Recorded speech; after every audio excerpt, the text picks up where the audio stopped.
Hello and welcome to another video of the devlog of Runes of Aereal. So another episode on working towards version Alpha 1, and today I'll be talking about cards. So a little more info on cards, what they are, what they do. Of course this is a deck building game, and a deck building game contains a real lot of cards.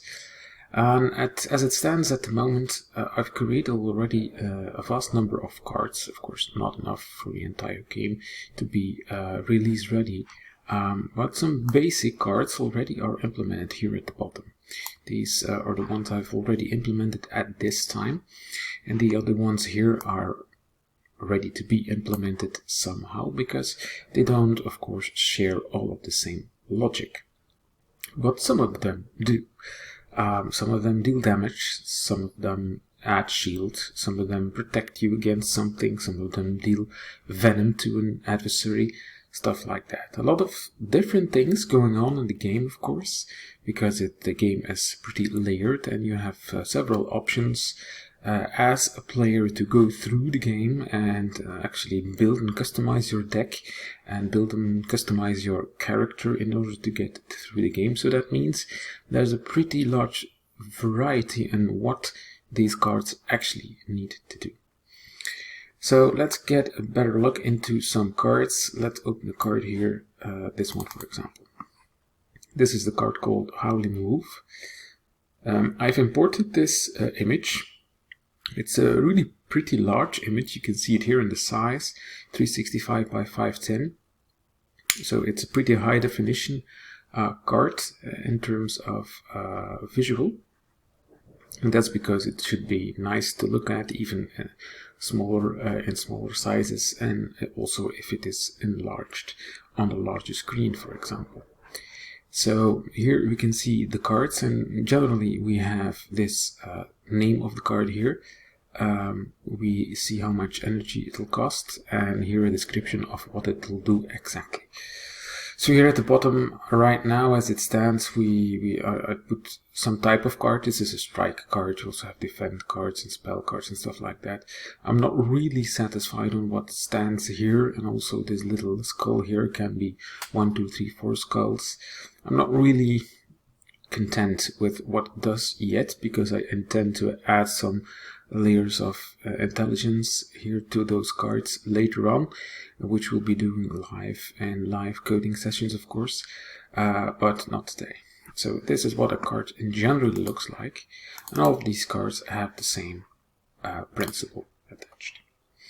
Now, in order to make the game work, I've put all of those cards in a family. You can see the cards family here, and the cards family essentially has a vast number of instance variables and behaviors. Let's start with the behaviors.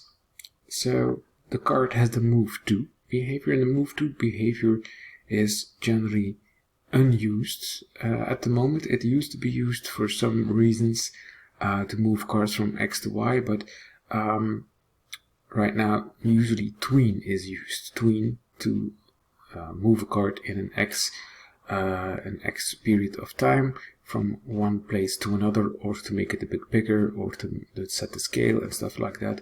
All of those use the tween. Still got to move to, but generally it's not used anymore. The side, of course, is used to make the card a bit bigger and smaller, as it seems floating on the screen. If you've seen the game in action before, you'll see that the cards are actually floating on the screen, going up and down a little bit. This is the sign movement for the size, making it a little bigger and a little bit smaller every time. Of course, there's the drag and drop behavior, and there's also a pin behavior, for it to be able to pin to an inventory screen where it needs to scroll up and down. For example, cards can be pinned to a scroller, and the scroller moves up and down. It's clearly detailed and explained in the videos concerning inventory, for example, or card management and stuff like that. So this is that. There are also some effects The swirl effect isn't used anymore. I'm keeping it there. Maybe I can use it in the future. It used to be used in some demonstrations and in some test versions where I would swirl the card when it moved, but that really didn't look that nice, so I don't use it anymore. What I do use is the grayscale, of course. Whenever a card cannot be played anymore, it becomes gray. And then this grayscale intensity is set to 100%, otherwise it is set to 0%, of course. But the bulk of the interesting things on the cards is happening here in the instance variables. It's got a vast number of instance variables, which I'll go and detail a bit. Actually, it's those instance variables are settings for the individual cards, and you'll see that when we click on individual cards that these settings will change. All of these settings are specific to an individual card. So let's pick an easy one. This one is an easy one. This is called Demon Shield. What a Demon Shield does is just gain full shield. So actually, let's start here at the top. First, there are a number of temporary instance variables. For example, the original width, the original height, and here there's also the original x and y. These are actually used to position a card somewhere and be able to revert back to where it was originally. Temporary variables used at other places to be able to move them back and to make them the original size again. For example, original width and height are used when a player hovers with the mouse over a card. The card becomes a little bit bigger so you can read better what the card does. And when you stop hovering over the card, it goes back to the original height and width. And this is used here with these two instance variables. Original x and y, for example, are used when we do card management. And in the interface for the card management, we can drag the cards from available cards to equipped cards, or vice versa. If somehow we drop a card which is not to a location where it cannot be dropped, it needs to move back to the original location as a form of functionality actually, and then these x and y values are used to retain that original information as the card flies back to that point. The same counts here for original rotation, which is used for stacking the cards nicely and on your hand. That is what it's used for. So we'll come back to that in another video. So the highlighter unique ID is a reference to the highlighter, and the highlighter is actually, I don't know if it's here, yeah, this is the highlighter. It can be used to reference one another. This can reference the card can reference the highlighter. To see whenever a card is created, the highlighter is also created and hidden actually. That's how it works. And then we have a boolean actually. Target enemy set to 1 if a card needs to be dropped on a specific enemy. Set to 0 if a card does not need to be dropped on a specific enemy. For example, adding shield to you doesn't need to be targeted at an enemy. It's just adding shield to the character. Whereas, for example, Howling Wolf is targeting an enemy. We want to deal 3 damage to a specific enemy. So this is set to 1 target enemy. There will also be unplayable cards in the game. For example, when an enemy conducts a spell to you, and a spell could be that he adds 1 or more unplayable cards to your deck at that moment. You won't be able to play the cards, but whenever it's your turn, you have less cards to choose from. So that's for unplayable cards. Right now I haven't configured any unplayable cards yet. This is for a future live coding session. Then there's a card level, which we'll use later on to indicate if a card is upgraded, yes or no. It's not yet used, but it's already there. A temporary card is a boolean denoting that sometimes a card can be spawned inside a battle. For example, you play a certain card and the description of the card says you get a new X and Y card in your deck.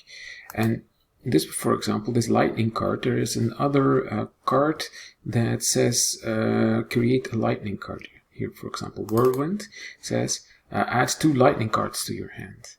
what happens in the game during combat is these 2 of those cards will be added to your hand. But those cards are not necessarily in your equipped deck.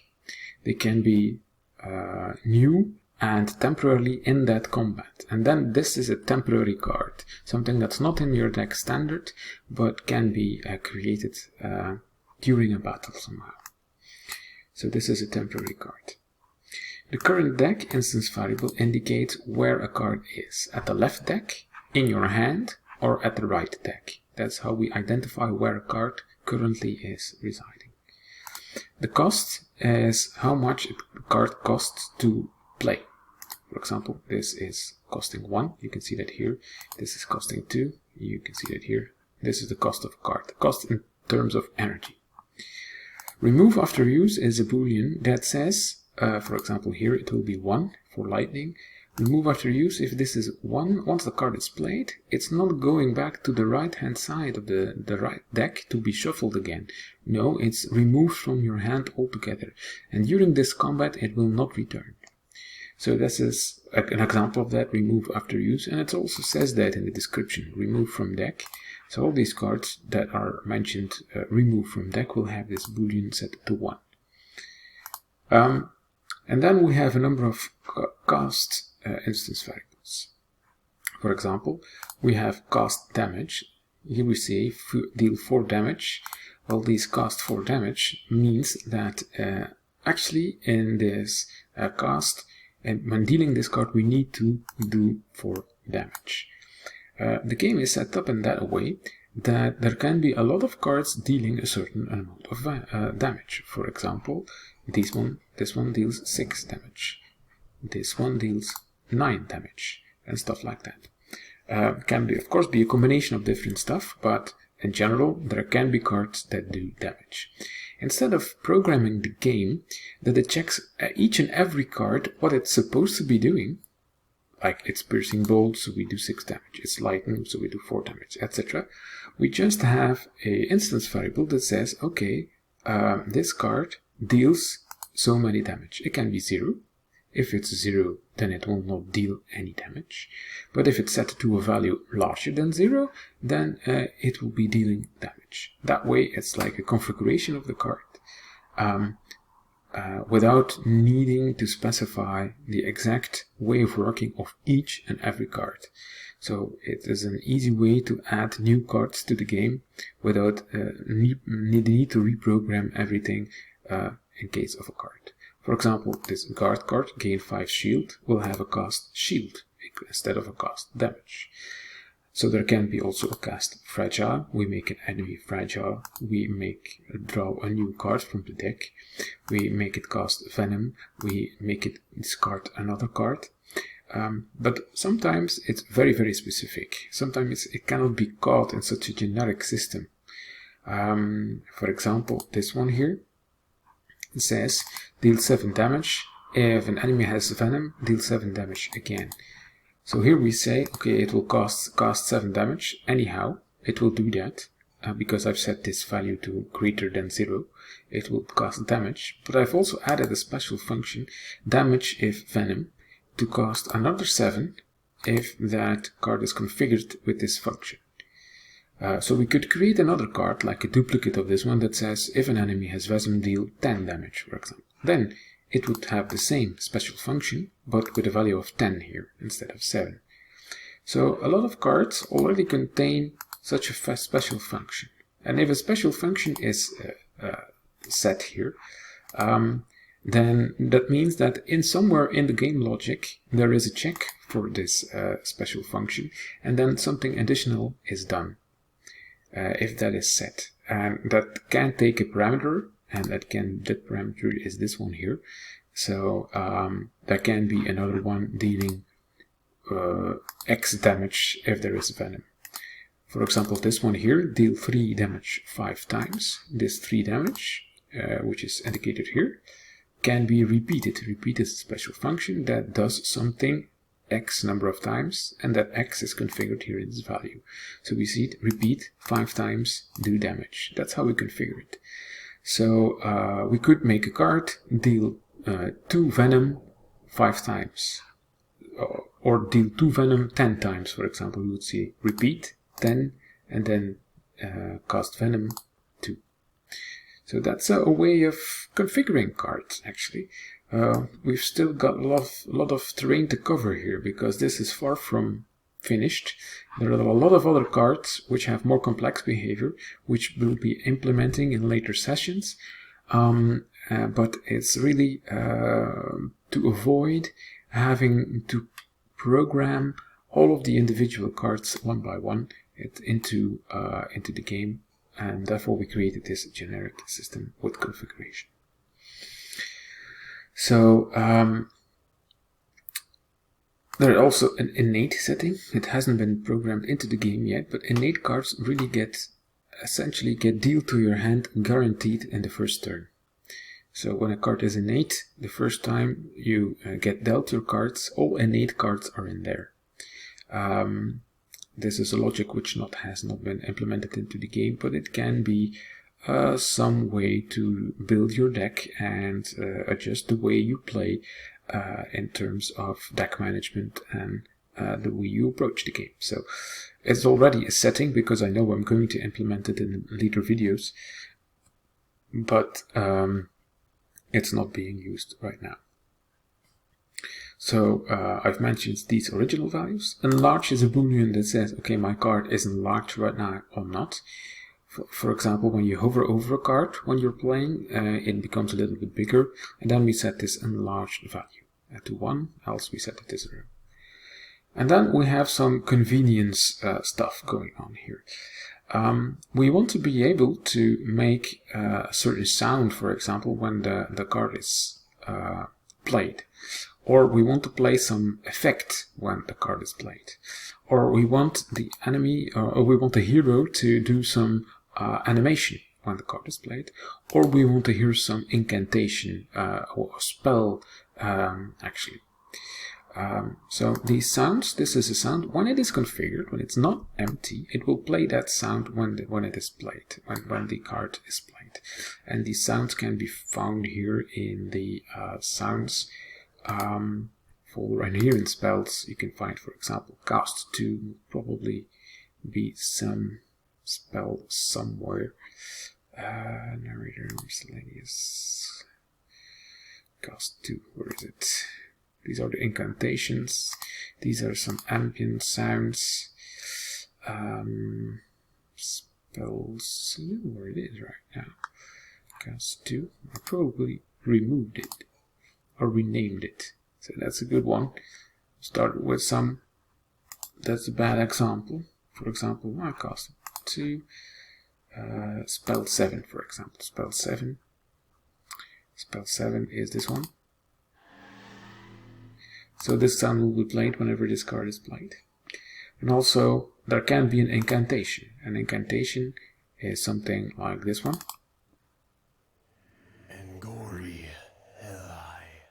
So this is some spell that's being said by the hero.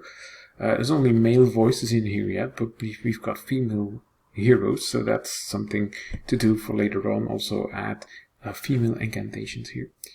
The effect being played is some kind of effect, the name of an effect, which can be defined here on the effects